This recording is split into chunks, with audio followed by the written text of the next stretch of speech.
ഉരുൾപൊട്ടൽ നടന്ന മുണ്ടക്കയിലേക്കാണ് നമ്മളിപ്പോൾ ഇന്ന് പോണത്.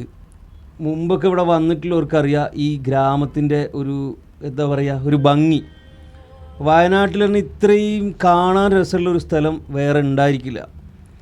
ഈ തേയിലത്തോട്ടങ്ങൾക്കിടയിലൂടെയൊക്കെയുള്ള യാത്ര എന്ന് പറഞ്ഞാൽ ആർക്കും അതൊരു സന്തോഷം പകരുന്ന കാഴ്ചയാണ്. ഇപ്പോൾ ദുരന്തത്തിൽ മരണപ്പെട്ട നൂറുകണക്കിന് ആൾക്കാർ നടന്നു പോയ വഴിയാണിത്. ഇവിടുത്തെ കുട്ടികളൊക്കെ ആർത്തുല്ലസിച്ച് കളിച്ച് ചിരിച്ച് നടന്ന വഴികളാണിതൊക്കെ. ഇവിടെ ഇപ്പോൾ വിജനം എന്ന് പറഞ്ഞാൽ ശൂന്യമാണ്, ആരുമില്ല. ഭയങ്കര ദുഃഖം തോന്നും നമുക്കിതൊക്കെ കാണാം. ഇവിടുത്തെ ഫാക്ടറിയില്ലേ, തേയില ഫാക്ടറിയാണിത്. ഇതിന് കാര്യമായിട്ട് പ്രശ്നങ്ങളൊന്നും പറ്റിയിട്ടില്ല കേട്ടോ. ഇവിടെ അങ്ങനെ ദുരന്തം ഏൽക്കാത്ത ഒരു സ്ഥാപനം ഇതായിട്ടാണ് ഇവിടെ കാണുന്നത്. ഇനി നമുക്ക് കാണാനുള്ളത് മുണ്ടക്കൈ സ്കൂളാണ്. സ്കൂളിൻ്റെ പകുതിയും പോയി. ഒരുപാട് കുട്ടികൾ ഇന്നില്ല ഇവിടെ പഠിച്ചിരുന്നത്. പിന്നെ അതേപോലെ തന്നെ ഇവിടുത്തെ കുറേ പാടികൾ, ഈ എസ്റ്റേറ്റ് തൊഴിലാളികളൊക്കെ താമസിക്കുന്ന പാടികൾ, നിരവധി പാടികൾ ഇവിടെ ഇല്ലാതായി, വീടുകൾ, ഒപ്പം കുറേ മനുഷ്യന്മാർ.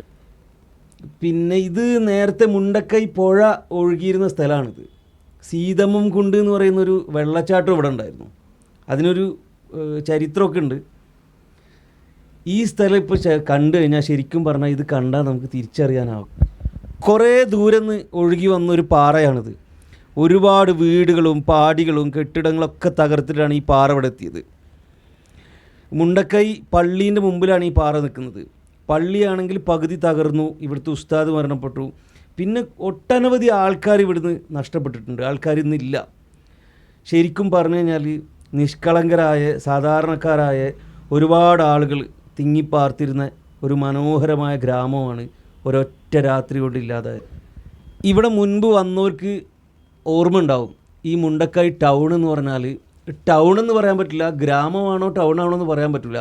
കാരണം അത്രയും നിഷ്കളങ്കരായിട്ടുള്ള സാധാരണക്കാരായിട്ടുള്ള പച്ചയായ മനുഷ്യന്മാർ വൈകുന്നേരങ്ങളിലൊക്കെ ഒത്തുകൂടി സൊറ പറഞ്ഞ് കഥ പറഞ്ഞ് കൂട്ടം കൂടിയിരുന്ന ആ ഗ്രാമം, ആ ടൗൺ ഇന്നില്ല.